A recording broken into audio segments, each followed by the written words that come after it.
Hello, everybody. We are clocked in with the press at Altman Studios in Brentwood, California, and welcome to the show. We're here to spread some news, spill some tea, and speak some truth that might not be supported by the press. In this podcast, I'm going to share both facts and opinions, and you have a right to agree or disagree with them. Either way, we're set to have a good time for a short time, as our episodes are long enough to keep you informed and short enough to keep you entertained.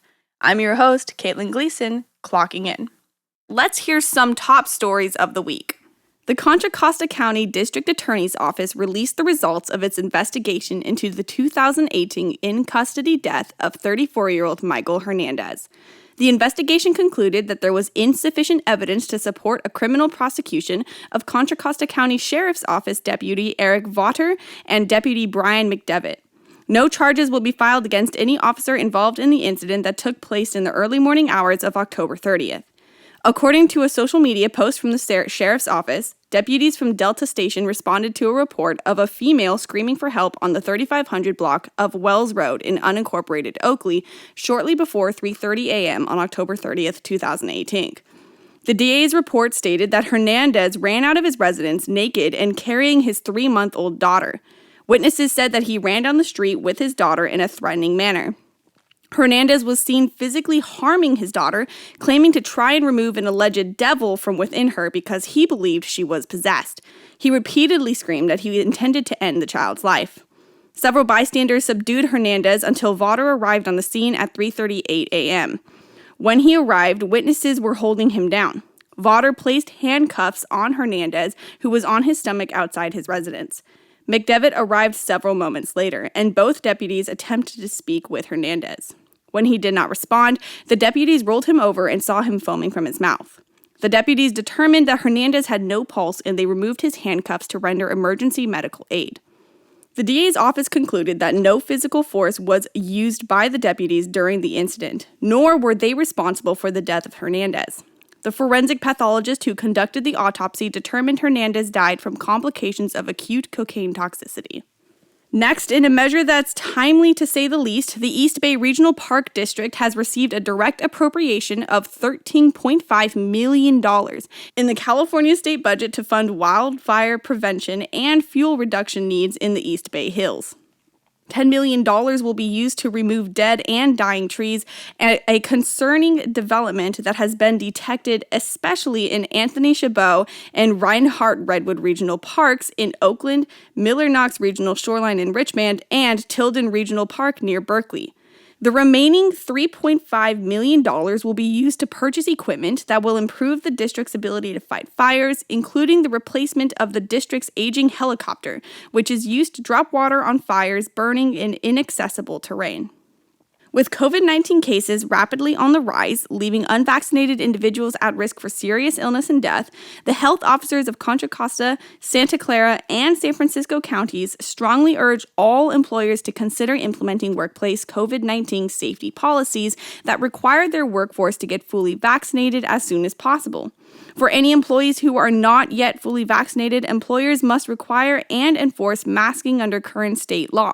In addition, employers are encouraged to require frequent COVID-19 testing of unvaccinated employees. The relaxing of community and workplace transmission protections since mid-June in California and the rapid spread of the Delta variant of COVID-19, which is much more contagious than the original strains of the virus, have led to significantly higher case rates and a higher risk of transmission at businesses and workplaces as a result. Employers can play a critical role in ensuring a safe workplace environment and boosting vaccination rates among working-age individuals by requiring vaccination as a condition of employment with very limited exceptions for medical exemptions or strongly held religious beliefs. Lastly, legal pressure has prompted Oakley leaders to begin the process of changing the selection process for city council members. The switch would replace the current at-large election process with a system in which council members are elected by a district that each would represent. The change comes on the heels of threats of a lawsuit from a Southern California-based attorney alleging that Oakley's current voting system violates the California Voting Rights Act, or CVRA, by fostering an arrangement that dilutes the Latino vote. The CVRA, signed into law in 2002, bans at-large election methods that impair a protected class's ability to elect its selected candidates or influence an election outcome. Attorney Kevin Schenkman sent a letter to the city threatening legal action if it did not voluntarily change its at-large election system. Schenkman represents the nonprofit Southwest Voter Registration Education Project, the nation's largest and oldest nonpartisan Latino voter participation organization, which he says includes Oakley residents. Several other state entities, including the nearby cities of Antioch, Concord, and Martinez, have voluntarily adopted ordinances to transition from at-large to district-based election systems after facing similar demands. Those were the top stories of the week. For the story of the day, the NCAA passed a policy that allowed athletes to make money off of their image or likeness or name. Michelle Brutlik-Hosick, the Associate Director of Communications and Media Contact for the NCAA, released on June 30th a statement about the change in NCAA policies. Effective on June 1st, college athletes and recruiters can utilize their names, images, or likenesses to make money. This policy was passed and specifically articulated that it was legal for college athletes to engage in this activity no matter where their school was. However, despite this new policy, the NCAA was adamant that pay-for-play was still banned. Division II President's Council Chair Sandra Jordan stated, quote, "The new policy preserves the fact college sports are not pay-for-play. It also reinforces key principles of fairness and integrity across the NCAA and maintains rules prohibiting improper recruiting inducements," end quote. Here to talk with us further on this subject is the sports writer for the press, Kyle Szymanski.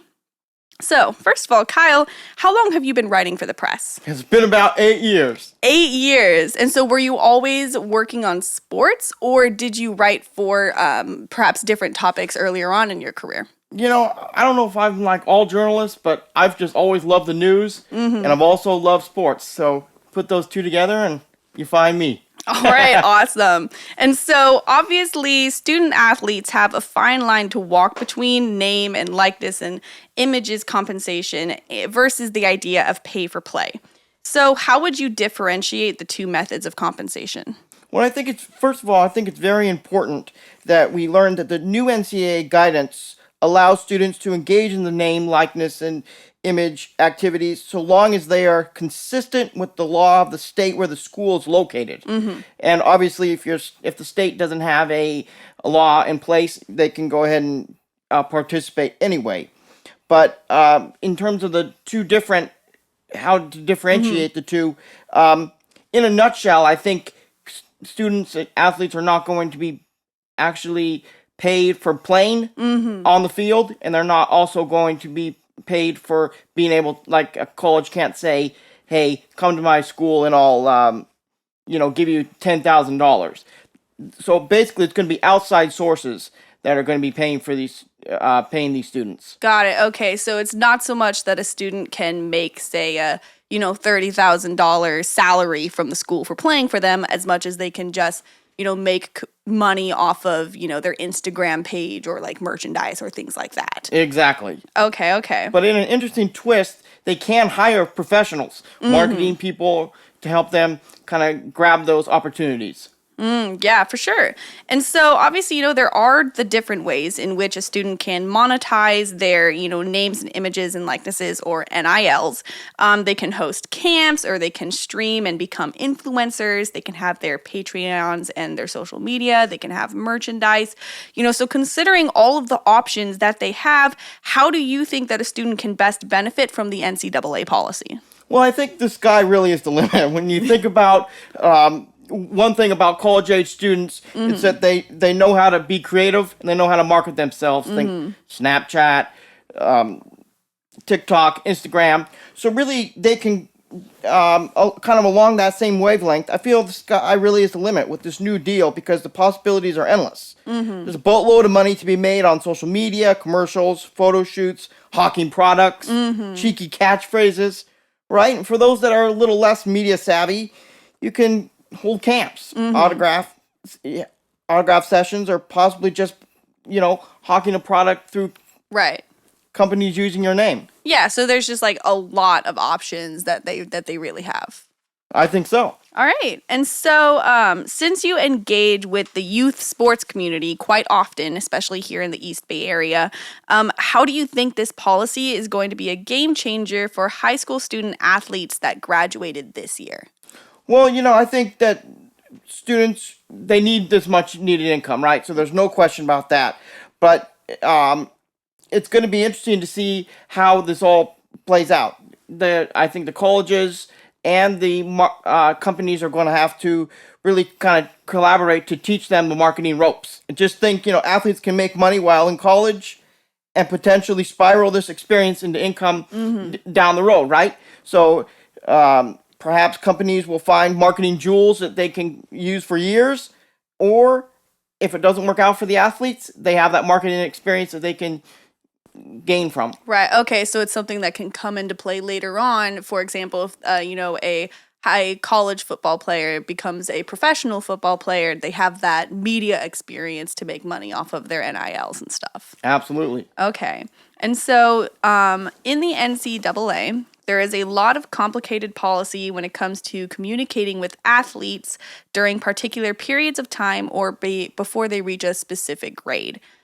With how heavy the NCAA cracks down on communication between colleges and athletes, how do you think this new policy would play a role in that dynamic? Well, I think first of all, there's going to be a lot of rules, and a lot of them I don't think are really established. And that means that the NCAA and entities across the nation are going to have to collaborate to really educate students on what's right and what's wrong. And as we know with everything, new things create problems or opportunities. So it's really a kind of an open field to see how things play out. I think students might be able to pick up on some opportunities that are later kind of banned in terms, maybe companies give athletes a ton of money. And on the other hand, maybe they, don't give them as much money and the policies have to be kind of altered.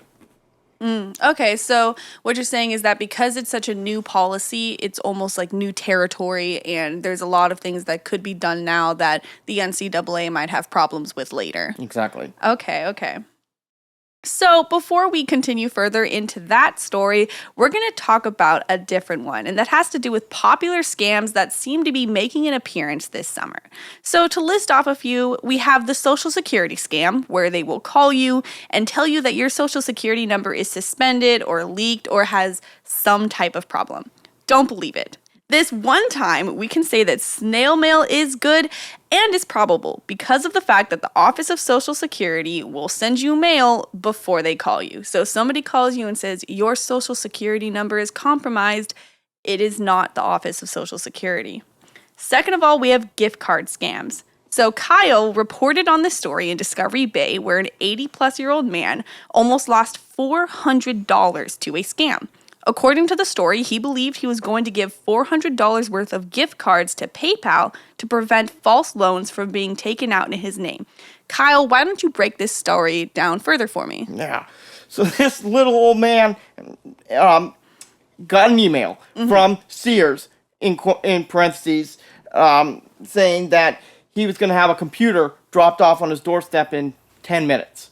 Well, the guy knew that he hadn't shopped at Sears for 2 years, and he kind of felt like it was a mistake. He didn't know quite yet that it was a scam, but he felt like it was a mistake. So he jumped on the computer to search for a PayPal phone number, and somehow, through his searching, he came up with a fraudulent PayPal phone number. So this really set the scam in motion. He called the fake phone number and got a PayPal representative who was actually a scammer, and the scammer convinced him that he needed to pay or go to the store to get $400 worth of gift cards. So, of course, he does it because he believed him. Thankfully, a Safeway employee kind of said, what are you buying these for? And stopped the transaction. The elderly man was upset with the clerk, but Safeway refused to sell him. So he called the sheriff's office, and they, of course, confirmed that this was a scam. The sheriff's department actually ended up calling the phone number that the elderly man used, and it turned out that it was definitely a scam. So all in all, you got to remember to be careful out there. Okay, and so you're telling me that he got a fake laptop.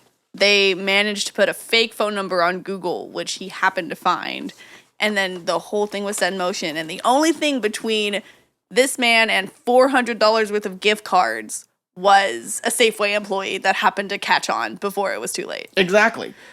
I mean, props to the Safeway employee. Exactly. That's called customer service. But I do think it's important for people to remember that the email actually, it said it came from Sears, but when you kind of clicked on it, it came from some email address with 14 numbers and 13 letters. Got it. Okay, so like there's usually some type of hint or idea that you can get from it that it's not a legitimate email or not a legitimate provider. Absolutely. Okay. All right. And so to list off even more scams that are popular this summer is the IRS call. The IRS likes to call you and tell you that your taxes are awful.